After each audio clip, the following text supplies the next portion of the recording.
Seluruh perusahaan daerah Kota Makassar didorong memanfaatkan digitalisasi dalam operasionalnya. Transformasi digital ditekankan Wali Kota Makassar Munafri Arifuddin saat rapat koordinasi bersama seluruh direksi Badan Usaha Milik Daerah BUMD Pemkop Makassar pada Senin 2 Juni 2025. Salah satu contoh digitalisasi yang bisa diterapkan yaitu penggunaan pembayaran non-tunai. Seluruh perusahaan daerah diminta untuk menghentikan transaksi tunai dan beralih ke kris dalam melakukan transaksi pelayanan publik. Menurut Munafri, penggunaan kris menciptakan keamanan dalam bertransaksi. Upaya ini juga diyakini akan mengurangi risiko kebocoran. API mengajak seluruh direksi untuk terus berinovasi dan memastikan bahwa setiap langkah membawa manfaat bagi masyarakat dan keuangan daerah. Pada rapat tersebut, Munafri juga menyampaikan rencana penggabungan beberapa BUMD menjadi 2 entitas besar, yaitu Perseroda Pangan dan Perseroda Infrastruktur. Diketahui, rapat yang berlangsung di Balai Kota Makassar tersebut dihadiri Deputi Kepala Perwakilan BI Sulsel Riki Satria. Hadir juga tim ahli Pemkop Makassar, Andi Hudli Huduri, dan Dara Nasution serta para jajaran Direksi Perusda Kota Makassar. Untuk Perumda Terminal Makassar Metro, Elber Makbul Amin selaku PLT Dirut didampingi Amir Hamzah PLT Dirut Keuangan. Ini semua direktur Perusda sudah dilatih, tidak pernah ada yang datang, baru datang semua ini. Tapi ya itu canda-candaan kita untuk, tetapi yang paling pertama adalah saya sampaikan sama mereka, saya sampaikan kepada Dirut dan Direksi Perumda bahwa yang dikejar adalah bagaimana memperbaiki tata kelola yang ada di dalam institusi kalian. Dampaknya akan sangat banyak, sangat baik terhadap kalau tata kelolanya bagus, implikasinya pasti hasilnya maksimal. Kayak gitu.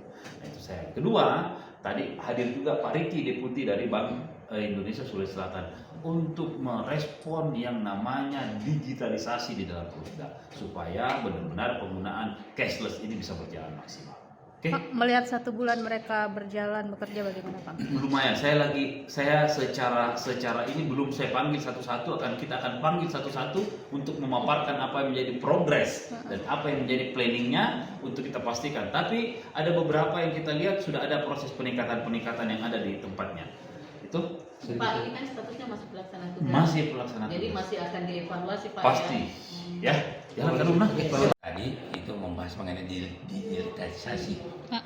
Ya, jadi PDAM sangat mensupport program rencana digitalisasi ini ya. Karena memang ini bagian daripada komitmen PDAM untuk menghadirkan layanan yang bisa cepat sampai ke pelanggan. Jadi berdasarkan data yang ada di PDAM dari 180.000 pelanggan PDAM yang ada sekarang ini, yang baru tersentuh digitalisasi itu baru separuhnya, sekitar 90.000. Jadi selebihnya itu masih manual. Jadi kan sangat membebani masyarakat karena transportasi, ya salah satu transportasi waktu untuk datang ke kantor pelayanan ketika ada kebutuhan layanan terkait dengan air bersih. Jadi dengan adanya rencana digitalisasi pelayanan ini sangat mensupport program-program percepatan layanan kepada pelanggan kami. Targetnya tercover semua itu Pak? Kapan? Targetnya kita berharap dengan adanya, kalau ini terrealisasi ya targetnya, kan namanya digital itu kan cepat pergerakannya. Kita berharap bahwa ini cepat bisa terrealisasi. Itu digitalisasi itu layanannya itu dalam bentuk Layanan dalam bentuk informasi-informasi terkait mengenai PDAM keluhan, terus pembayaran. Berarti ada aplikasinya Pak ya? Iya ada. Pembayarannya. Ya, pembayaran misalnya melalui kayak QRIS, ya, banking, ya. Kalau mau mengecek berapa jumlah tagihan, ya.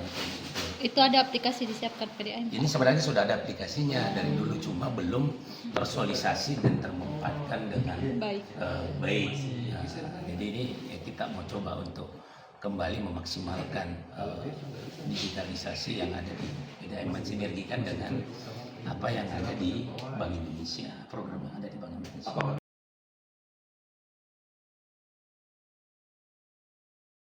Download Tribun X sekarang. Menghadirkan lokal menjadi Indonesia.